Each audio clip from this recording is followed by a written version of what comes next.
Bonjour à tous et à toutes, je me présente, je suis Frédérique Keignard, je suis donc la rédactrice en chef de Bon Sens Mag. C'est avec grand plaisir que nous avons sorti le magazine, le numéro 11, en ligne. Évidemment, nous ne pouvons pas le sortir en version papier, lié d'abord au confinement, parce que effectivement, d'abord tous les magasins sont fermés, donc pour les distribuer, ce sera très difficile. Les points de dépôt sont tous fermés. Et puis parce que le magazine est autofinancé par la publicité, et les magasins étant fermés, nous n'avons pas d'annonceurs, donc nous ne pouvons pas l'imprimer. Donc ça, c'est une première chose, mais malgré tout, nous avons décidé, toute l'équipe et moi-même, de continuer la publication de Bon Sens Mag, de vous accompagner chez vous, dans votre intérieur, grâce à la technologie, et donc de le mettre en ligne, comme nous faisons jusqu'à maintenant pour tous les numéros, mais celui-là a quelque chose d'un petit peu différent. Tout d'abord, c'est un spécial Covid-19, bien évidemment, nous allons parler de beaucoup de choses, comme vous le verrez dans ce mag, et puis en plus, nous l'avons rendu interactif. C'est-à-dire qu'au fil du mag, vous avez plein de liens qui sont interactifs, vous avez juste à cliquer dessus et vous serez envoyé soit sur YouTube, soit sur Internet, sur une page Internet, soit sur Bon Sens TV, sur la page YouTube de Bon Sens TV, où là, vous aurez plus d'informations, encore plus de contenu, et donc voilà, ça enrichit énormément pour le coup le magazine qui devient complètement intemporel et en même temps super connecté. Voilà, donc on s'adapte, on innove, on fait plein de choses. Et donc je voulais vous remettre ce lien parce que j'ai vu et j'ai reçu des lettres de gens que j'apprécie particulièrement, qui ont écrit sur le Covid. Et ces lettres, en fait, si je devais les mettre dans le magazine, ça prendrait trop de place. Donc j'ai décidé de vous les lire parce que je trouve que la lecture apporte en plus davantage de force et de puissance aux écrits. Et donc en vous faisant des lectures comme ça à voix haute de ces lettres, de ces personnes que j'aime beaucoup, ça me permettra aussi de transmettre leur message et de vous faire peut-être éventuellement réfléchir sur l'après-Covid, le pendant-Covid et ce qui est en train de se passer au niveau de notre planète. Voilà, donc je vais vous faire cette lecture, c'est avec grand plaisir que je me lance dans cette aventure. Et puis, écoutez, prenez 5 minutes, installez-vous confortablement, faites-vous une boisson chaude, et puis écoutez attentivement ma voix. Voilà, je vous souhaite une très belle journée et une très bonne écoute. À très vite. Alors, je vais commencer ces textes par vous lire, évidemment, l'édito de Bon Sens Mag, qui, je trouve, est bien significatif du moment qu'on est en train de vivre. C'est l'effet papillon, petite cause, grande conséquence, pourtant jolie comme expression, petite chose, dégâts immenses, dit Benabar. Nous y voilà. Bon, il faut dire que nous l'avons un peu cherché, hein. Depuis le temps que les lanceurs d'alerte nous prévenaient, alors voilà. Nous voilà confinés pour notre sécurité et pour celle des autres. Nous ne sommes pas en guerre, c'est pas la guerre. Nous sommes juste victimes de notre inconscience. Nous recevons la loi de cause à effet en pleine face. Nous tardons encore et encore à agir. Tout le monde parle, débat, s'agite. C'est une lutte permanente pour savoir de qui c'est la faute. Voilà, en fait, c'est notre faute à tous. Personne ne se défaussera cette fois-ci. Alors d'aucuns diraient, mais on ne peut pas agir sur tout le monde. La réponse est si, bien sûr. La preuve. Alors d'autres ont dit, mais restaurer la planète, ça va être long.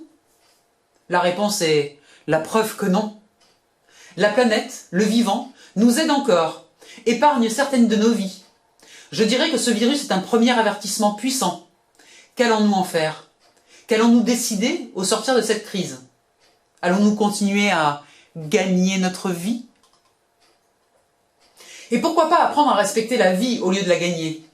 À travailler autrement pour construire un monde plus juste et plus respectueux de la nature et des individus. On va vouloir nous ramener à l'avant Covid-19. On va nous demander de produire le double pour rattraper le retard, en nous faisant croire que sinon nous allons mourir de faim. On va essayer de nous remettre sous le joug. Mais au creux de nos tanières, nous avons récupéré notre pouvoir. Nous avons récupéré nos essentiels. Nous avons compris que nous étions dans un circuit de consommation inutile et outrancier. Les consciences se sont réveillées, les voiles se sont levés. Nous pouvons décider tous ensemble de mettre nos intelligences au service du changement, mais pas ce changement médiocre lié à un pouvoir de l'argent. Un changement qui nourrira chacun, qui épanouira chacun, qui redonnera confiance à chacun. L'important aujourd'hui va être « et demain ». Au sortir de ce confinement, serez-vous le même? Votre changement peut-il s'appliquer dans le monde? Je crois que oui. Essayons. Voilà, Frédéric Quignard, moi-même. C'était donc l'édito du MAG. Alors la première lettre que je vais vous partager, c'est une lettre de Arnaud Rioux. Arnaud Rioux, c'est quelqu'un que je suis depuis de nombreuses années. Il est auteur, il est coach, il est conférencier, il est fondateur de l'Académie de l'Acte et il est également enseignant spirituel. C'est quelqu'un qui, par son expérience au sein des tribus chamanes dans le monde entier, parce qu'il a beaucoup voyagé, il est allé en voir vraiment partout dans le monde, il se présente aujourd'hui comme un chaman également lui aussi, et c'est vrai qu'il a cette vision chamane du monde qui rend pour le coup accessible pour nous en France. Donc sa lettre, en fait, il a écrit une lettre à Monsieur le Président, voilà. Donc je vais vous la lire, et puis après je vous laisserai y réfléchir. Voilà, c'est parti. Monsieur le Président, vous avez déclaré à 6 reprises lors de votre allocution, et les ministres de votre gouvernement reprennent depuis quotidiennement ce terme, que notre pays était en guerre. Le sommes-nous vraiment? Dans toutes les situations d'urgence, le langage est essentiel pour transmettre un message à la communauté, et grande est la responsabilité des dirigeants dans l'utilisation du verbatim adéquat. Chaque mot doit être choisi avec soin, car il aura ses conséquences. C'est une responsabilité souvent proportionnelle à nos fonctions que de trouver les mots justes. C'est un exercice délicat. Une guerre est une lutte armée contre 2 ou plusieurs États. Plus ou moins officiellement, une guerre débute par une déclaration et se conclut par une armistice ou une abdication. Elle est souvent le fruit d'un échec diplomatique. Par extension, meurtris par les attentats, nous avons élargi son application et sommes partis en guerre contre le terrorisme, contre la pauvreté, contre les pesticides. Votre prédécesseur avait déclaré la guerre contre le monde de la finance. À les utiliser trop facilement, les mots chocs perdent leur sens et leur impact. Quel vocabulaire adopteriez-vous si demain, la France rentrait en conflit armé contre d'autres États et que vous deviez mobiliser la nation? Peut-on déclarer la guerre contre un virus? Un virus est un organisme qui ne peut vivre et se multiplier qu'en parasitant une autre cellule vivante. Les virus existent depuis la nuit des temps. Ils ont contribué à la vie sur Terre et à l'émergence de la biodiversité sur notre planète. En ce sens, nous devons apprendre à vivre avec eux. L'épidémie du coronavirus nous a tous surpris, et si certains scientifiques jurent avoir prévenu le gouvernement dès janvier, qui pouvait imaginer alors que votre ministre de la Santé déclarait il y a peu que le risque de contamination en France était quasiment nul, que le pays entier sera en confinement moins de 60 jours après sa déclaration? Qui pouvait imaginer alors que tant de scientifiques nous rassuraient sur la relative dangerosité du Covid-19, que l'armée sera appelée en renfort pour instaurer le couvre-feu dans certaines villes et que les supermarchés seraient dévalisés de leurs produits de première nécessité? Comme en temps de guerre, est-ce l'effet escompté? Car le souvenir ou l'évocation de la guerre provoque ou réveille dans l'inconscient collectif nos peurs les plus archaïques et nos réflexes les plus égoïstes. Si nous ne sommes pas en guerre, nous vivons en revanche une crise sanitaire majeure qui demande du discernement, une pédagogie, une transparence dans l'information et des moyens très importants pour être contenus, éviter la propagation et soigner au mieux ceux qui sont malades. Par l'éradication de cette épidémie, nous sommes tous concernés, tous impactés, et devront donc tous être solidaires. Le vocabulaire est important. Une guerre implique des généraux, des militaires, des soldats qui risquent leur vie. L'évocation de la guerre provoque des états de panique, des comportements irrationnels, la perte de repères, de bon sens, l'abandon de notre libre arbitre. Un état de guerre permet aux chefs des armées d'imposer des lois liberticides qui se distillent naturellement et parfois durent plus que nécessaire. La plus grande partie de la population, dépassée, fait confiance à son chef des armées. Vous l'avez vu, votre cote de popularité a gagné 13 points en un mois. Une nation dans la peur a besoin d'un véritable chef. Plus le chef est autoritaire, plus le peuple se soumet ou se rebelle. Une guerre génère aussi de la résistance, de la collaboration, de la délation. C'est sa nature, puisqu'en essence, nous entrons en guerre contre quelqu'un et non avec lui. Nous cherchons l'ennemi, nous cherchons à vaincre, à triompher, à mettre le virus hors d'état de nuire. Nous ne sommes pas en guerre. Nous traversons une crise sanitaire majeure. Sans aucun doute, la plus importante depuis des décennies. Le personnel soignant fait plus que de son mieux et avoue déjà son impuissance et ses limites, à moins d'une semaine du début d'un confinement qui pourrait durer encore plusieurs semaines. Ce même personnel soignant qui alerte depuis des mois sur son manque de moyens.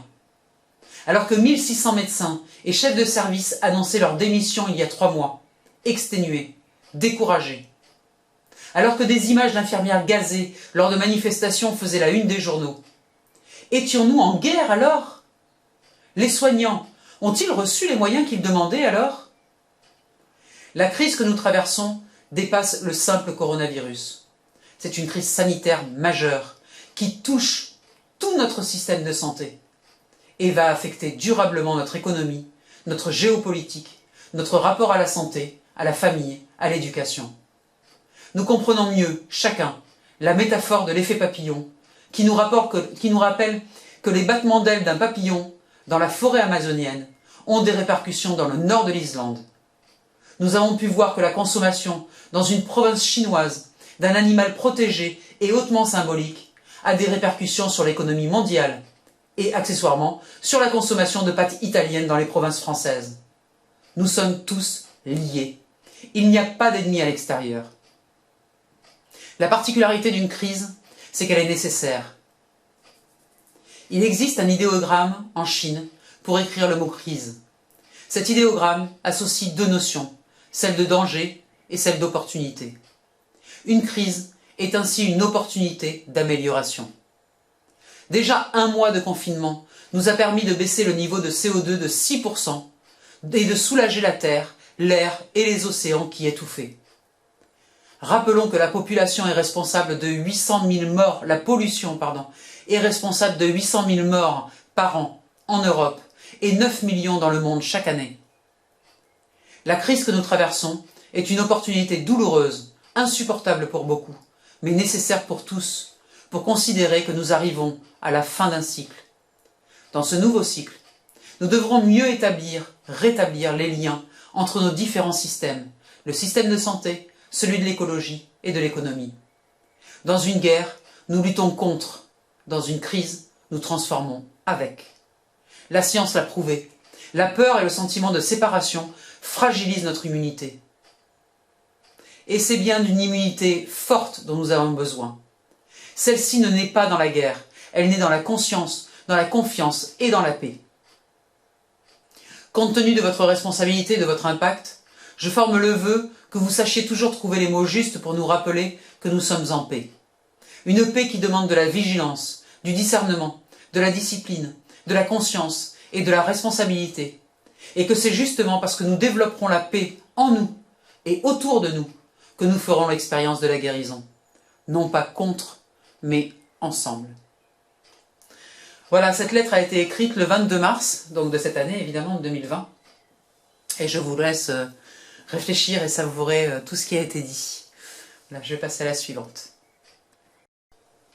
Alors la lettre suivante est de Bruno Lallemand. Bruno Lallemand, c'est le président de l'association humanitaire Planète Altruiste. Et il est également auteur, conférencier, spécialiste des pratiques méditatives. Donc lui écrit la chose suivante. Je vous la lis. Coronavirus pourrait-il être une chance de... 3 petits points. L'humanité tout entière est en train de vivre une situation sans précédent dans son histoire, non pas en termes d'épidémie elle-même, ni en nombre de décès. Nous ne pouvons oublier les 100 millions de morts de la grippe espagnole et de bien d'autres fléaux que l'être humain a dû affronter au cours de son histoire. Non, il s'agit de bien autre chose qu'une histoire de coronavirus. Un micro-organisme invisible à l'œil, nu, vient de clouer au sol la plupart des avions de plusieurs nations, vient de stopper la production d'un grand nombre d'industries, de réduire la pollution de masse que nous engendrions par nos seules activités, d'offrir une pause à des milliards d'animaux qui souffraient cruellement de l'activité humaine, et j'en passe. Bref, ce si minuscule organisme vient de paralyser toute l'économie mondiale et de provoquer un clash qui risque d'être bien plus important que celui de 1929. L'être humain, qui se croyait si important, si supérieur à toutes les autres espèces, vient de prendre une leçon d'humilité et révéler sa fragilité. Nous qui pensions pouvoir tout contrôler, qui pensions grâce à nos connaissances et notre soi-disant supériorité technologique, pouvoir plier la nature à nos désirs, nous sommes en train de payer le prix de notre arrogance et de notre inconséquence. Nous n'avons pas compris qu'en nuisant à la nature, c'est à nous-mêmes que nous nuisons, puisque nous nous combattons nous-mêmes en agissant de la sorte. Nous n'avons pas compris que le remède à la guerre ne sera jamais une guerre de plus. Nous n'avons pas compris que la maladie est une information que nous envoie notre corps pour que nous retrouvions notre équilibre et non pour éliminer une anomalie. Et si c'était une question d'équilibre? Tous les scientifiques le disent, les virus et les bactéries font partie de la vie et même participent à notre santé. Mais lorsque l'équilibre est rompu, cela se traduit par la maladie ou la destruction. Pourquoi la plus ancienne de toutes les médecines ne traite pas les maladies, médecine traditionnelle chinoise, mais restaure des déséquilibres avec bien souvent plus de succès que n'en obtient notre propre médecine occidentale? Pourquoi les individus authentiquement heureux tombent beaucoup moins malades que les autres? Tant que nous combattrons la nature, tant que nous nous contenterons de la spolier pour nos seuls plaisirs personnels, au lieu de la considérer comme une alliée et la traiter comme il se doit, nous avons encore de quoi trembler devant les nombreux fléaux qui nous attendent. Mais nous le savons, la peur, la convoitise, le désir avide, l'orgueil ont fait bien plus de dégâts à eux seuls que le plus grand des fléaux sur Terre. Alors, quelle chance offre ce coronavirus à l'humanité? La chance de se réformer enfin et de comprendre que l'être humain ne peut vivre sans la nature, sans la comprendre au lieu de l'exploiter, sans la respecter au lieu de se servir d'elle impunément, sans y voir une alliée au lieu d'une ressource à son service. Quand l'être humain aura enfin compris que la nature est tout simplement une partie de lui-même qu'il doit apprendre à chérir, alors il trouvera peut-être enfin l'harmonie et la paix qu'il cherche depuis si longtemps en essayant vainement de la conquérir. Et pour terminer, quelques petits chiffres en vrac. 9 millions d'enfants meurent de faim chaque année, l'équivalent d'une ville comme Aix-les-Bains par jour. 69 milliards d'animaux terrestres sont tués par an pour notre seul plaisir de la table. 1000 milliards de poissons par an, dont une grande partie sert à nourrir les cochons. 60% des espèces ont disparu en seulement 40 ans. Je passe sur les déforestations en masse et tout le reste. Tout cela pour que nous, êtres humains, puissions satisfaire nos désirs avides et non nos besoins fondamentaux. La vraie question est: où se trouve le bonheur lorsque nos actes conduisent à la destruction de la planète qui nous porte et des espèces qui en font toute sa richesse et toute sa beauté? Voilà, Bruno l'Allemand. Alors l'Allemand, vous le trouverez sur Internet, il fait des conférences, sur YouTube, vous le trouverez. Arnaud Rieu aussi. Tous ces gens-là, vous pourrez les trouver des conférences et des petites choses sur eux. Voilà, je vais passer au suivant. Alors là, je vais vous lire un texte de Mustapha Daleb, qui est une plume tchadienne, une des plus belles plumes d'ailleurs du Tchad, parce qu'il y a des plumes qui savent si bien rendre l'évidence. L'humanité ébranlée et la société effondrée par un petit machin. Un petit machin microscopique appelé coronavirus bouleverse la planète. Quelque chose d'invisible est venu pour faire sa loi. Il remet tout en question et chamboule l'ordre établi. Tout se remet en place, autrement, différemment.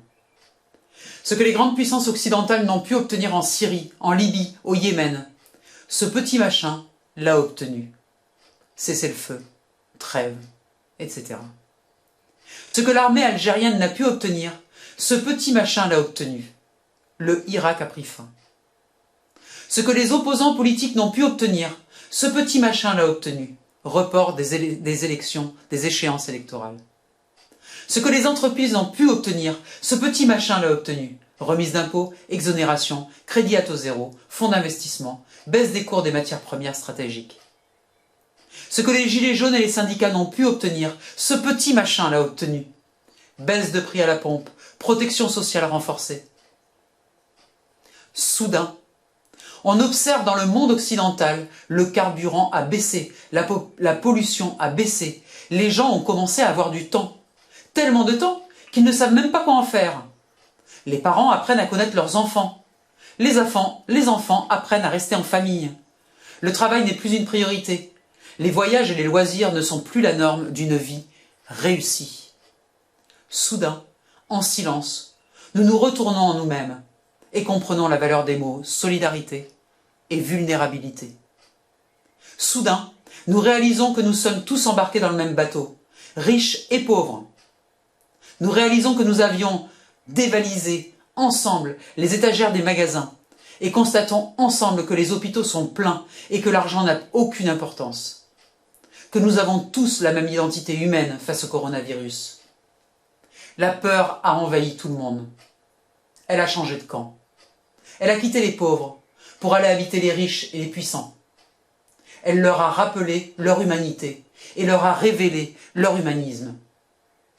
Puisse cela servir à réaliser la vulnérabilité des êtres humains qui cherchent à aller habiter sur la planète Mars et qui se croient forts pour cloner les êtres humains, pour espérer vivre éternellement.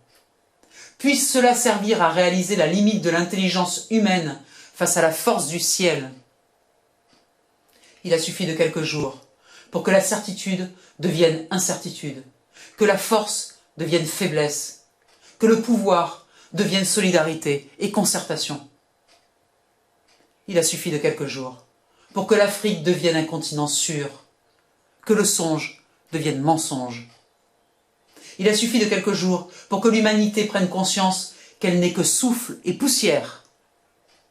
Qui sommes-nous? Que valons-nous? Que pouvons-nous faire face à ce coronavirus? Rendons-nous à l'évidence en attendant la providence. Interrogeons notre humanité dans cette mondialité à l'épreuve du coronavirus. Restons chez nous et méditons sur cette pandémie. Aimons-nous vivants. C'est très fort, c'est des textes extrêmement puissants. À chaque fois, ça me met la chair de poule quand je fais les lectures. C'est waouh, ça, voilà, c'est très très fort. C'est très fort. Je pense que l'humanité est vraiment en train de prendre un grand virage là. Il se passe vraiment des choses. Voilà, je vous laisse méditer sur ce texte. Magnifique. Alors maintenant, je vais vous raconter une petite histoire. La petite histoire du zen Toyo. Maître, comment puis-je faire face à cet isolement? Nettoie ta maison, à fond, dans tous les coins. Y compris les choses dont tu n'as jamais envie. Le courage et la patience de toucher. Fais en sorte que ta maison soit lumineuse et bien entretenue. Élimine la poussière, les toiles d'araignée, les impuretés, même les plus cachées. Ta maison te représente. Si tu en prends soin, tu prends également soin de toi. Maître, mais le temps est long. Après avoir pris soin de moi dans ma maison, comment vivre l'isolement? Répare ce qui peut être réparé. Supprime ce dont tu n'as plus besoin. Consacre-toi au bricolage, classe tes factures, élimine tes mails inutiles, range tes photos en album, restaure un meuble, répare tout ce qui vaut la peine d'être réparé. Le reste, jette-le avec gratitude et avec la conscience que son cycle est terminé. La réparation et la suppression à l'extérieur de toi-même te permet de réparer ou de supprimer ce qui est en toi. Maître, et puis quoi? Que puis-je faire de tout ce temps tout seul? Sème. Même une graine dans un vase. Prends soin d'une plante. Arrose-la tous les jours. Parle-lui. Donne-lui un nom. Enlève les feuilles sèches et les mauvaises herbes qui peuvent l'étouffer. Et laisse-toi pénétrer par la précieuse énergie vitale. C'est une façon de prendre soin de tes graines intérieures, de tes désirs, de tes intentions, de tes idéaux. Maître, et si le vide vient me rendre visite, si la peur de la maladie et de la mort viennent, parle-leur. Prépare la table pour elles aussi. Réserve une place pour chacune de tes peurs. Invite-les à dîner avec toi. Et demande-leur pourquoi elles sont venues si loin, chez toi. Quel message veulent-elles t'apporter? Que veulent-elles te communiquer? Mais maître, je pense pas pouvoir faire tout ça. Ce n'est pas l'isolement de ton problème, mais la peur d'affronter tes dragons intérieurs, ceux que tu as toujours voulu éloigner. Maintenant, tu ne peux plus t'enfuir. Regarde-les dans les yeux, écoute-les, et tu découvriras qu'ils te mettent contre le mur. Ils t'ont isolé pour pouvoir te parler, comme les graines qui ne peuvent germer que si elles sont seules. Voilà, un magnifique texte encore, très symbolique. Voilà, mais réfléchissons à tout ça. Alors une petite histoire que j'aime beaucoup, qui fait réfléchir aussi. Voilà, c'est la légende des deux cailloux. Ou la différence entre la pensée logique et la pensée élargie. Il était une fois, dans un village, un fermier sans le sou, qui devait rembourser une importante somme d'argent à un vieil homme très laid. Comme le fermier avait une fille très jolie, qui plaisait beaucoup au vieux prêteur, ce dernier lui proposa un marché. Il promit d'effacer la dette du fermier si ce dernier acceptait qu'il épouse sa fille. Le fermier et sa fille furent tous deux horrifiés par cette proposition. Il proposa de mettre un caillou blanc et un caillou noir dans un sac d'argent et que la jeune fille pioche à l'aveuglette un des deux cailloux du sac. Si elle piochait le caillou noir, elle deviendrait son épouse et la dette de son père serait effacée. Si elle piochait le caillou blanc, elle n'aurait pas à l'épouser et la dette du père serait également annulée. Mais au cas où elle refuserait de piocher un caillou, son père serait jeté en prison. Cette discussion avait lieu devant la maison du fermier et le sol était couvert de cailloux à cet endroit-là. Tout en continuant de parler, le vieux monsieur laid se pencha pour ramasser les deux cailloux. Tandis qu'il les ramassait, la jeune fille, qui avait l'œil vif, remarqua qu'il avait ramassé deux cailloux noirs et qu'il les avait mis dans le sac. Mais elle ne dit rien. Après quoi, le vieux prêteur demanda à la jeune fille de piocher dans le sac. Alors, qu'auriez-vous conseillé à la jeune fille? Et vous? Qu'auriez-vous fait à sa place? Si on analyse bien, il y a trois possibilités.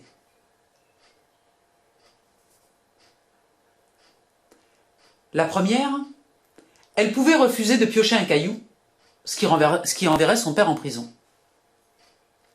La deuxième, elle pouvait sortir les deux cailloux noirs du sac pour montrer que le vieux a triché, mais la dette demeurerait.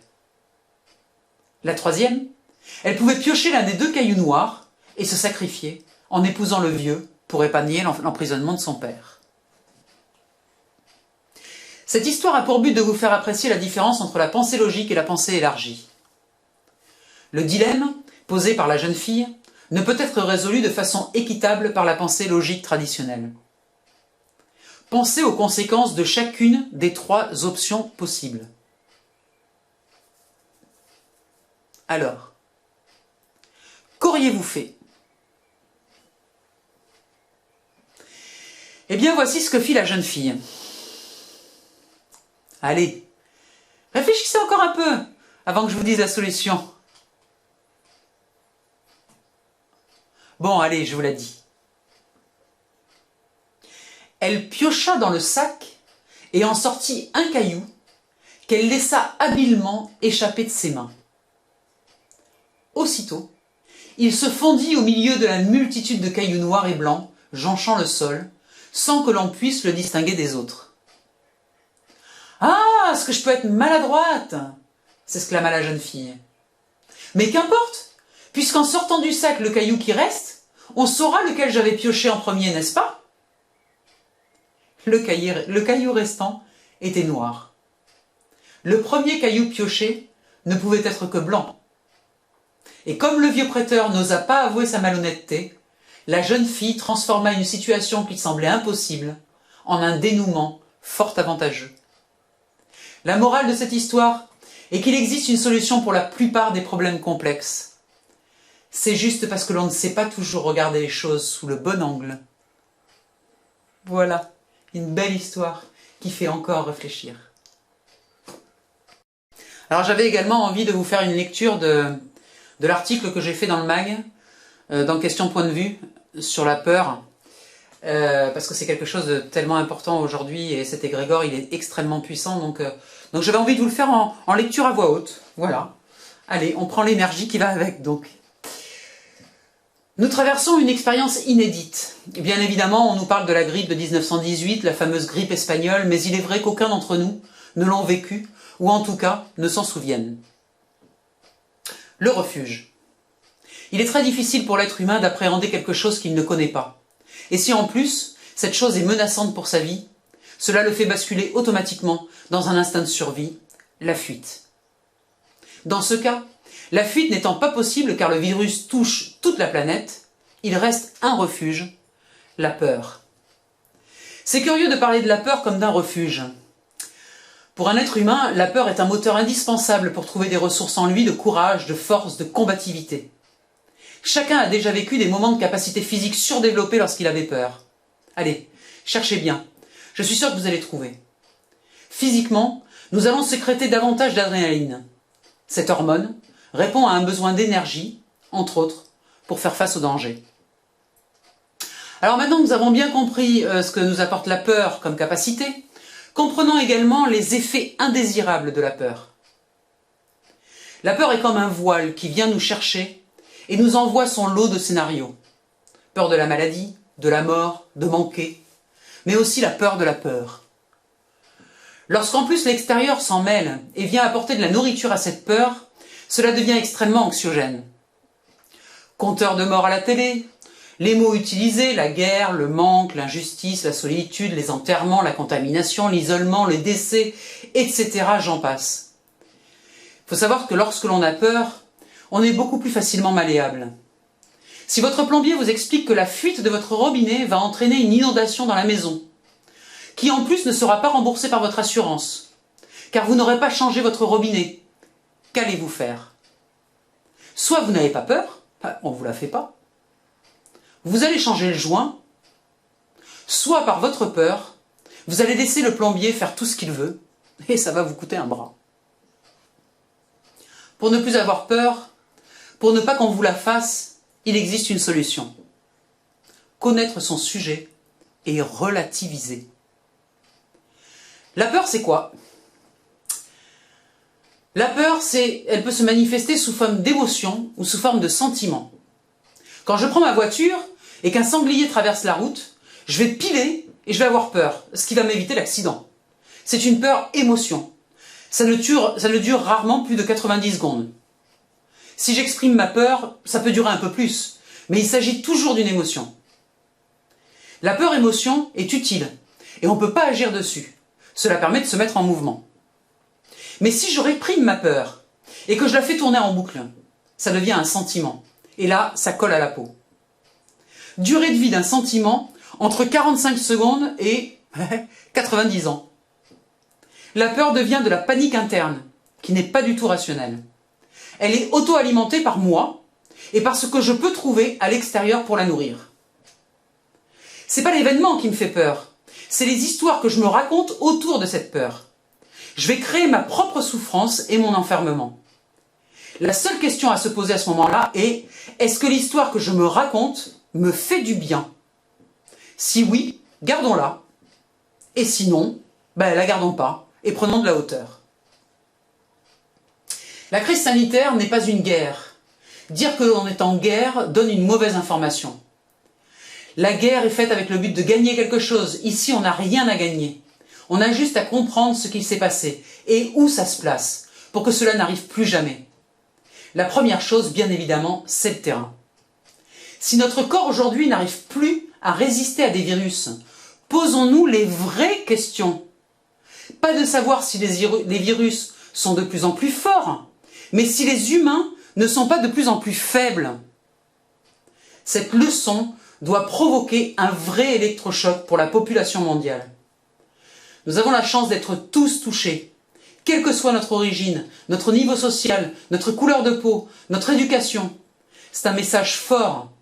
C'est ensemble, nous, l'humanité, que nous pourrons choisir de changer notre monde, de mettre à sa tête des gens compétents, respectueux, des constructeurs d'un nouveau monde.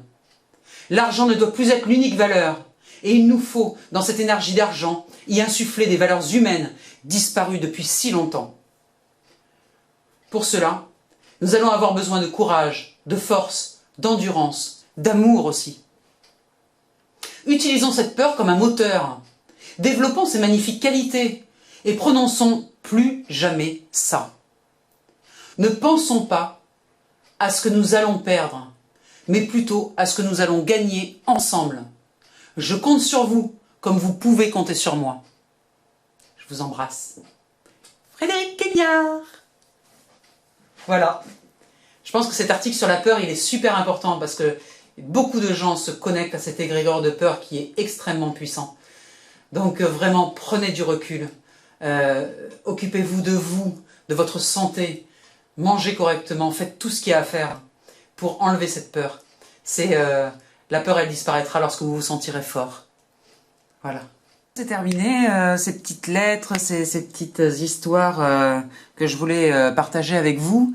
Je vous rappelle que Bon Sens Mag donc, est en téléchargement gratuit sur le site, ainsi que tous les anciens numéros bien sûr. Mais ce petit dernier là qui est né pendant le confinement, je vous le recommande. Voilà, il y a beaucoup de petites astuces. On parle bien évidemment du système immunitaire parce qu'il faut en parler. On parle de beaucoup de choses. C'est un magazine qui a été créé confiné avec tous mes collaborateurs, les chroniqueurs du mag. On s'est tous mis d'accord pour faire quelque chose pendant le confinement. Alors il sera bien évidemment imprimé à la sortie du confinement et augmenté de quelques pages parce que là on a réduit un petit peu les pages. Donc voilà, écoutez, faites-vous plaisir, lisez ça, www.bonsensmag.com. Vous allez dans téléchargement, vous avez tous les magazines en téléchargement gratuit. Et le dernier, ce sera évidemment le premier de la liste. Donc voilà, et puis restez chez vous, restez bien confinés, c'est pas fini, on en a encore pour un bon moment. Donc prenez soin de vous, prenez soin de vos proches. Restez connectés dans les belles choses qui se passent, parce qu'il se passe beaucoup de belles choses. Essayez de couper la télé, d'arrêter les infos qui nous envoient beaucoup de choses négatives. Donc voilà, restez connectés aux belles choses qui se passent. Et puis évidemment, vous pouvez suivre Bon Sens Mag sur les réseaux sociaux, partout. Voilà, tenez-vous informés. Je vous embrasse tous. Bonne journée. Ciao, ciao.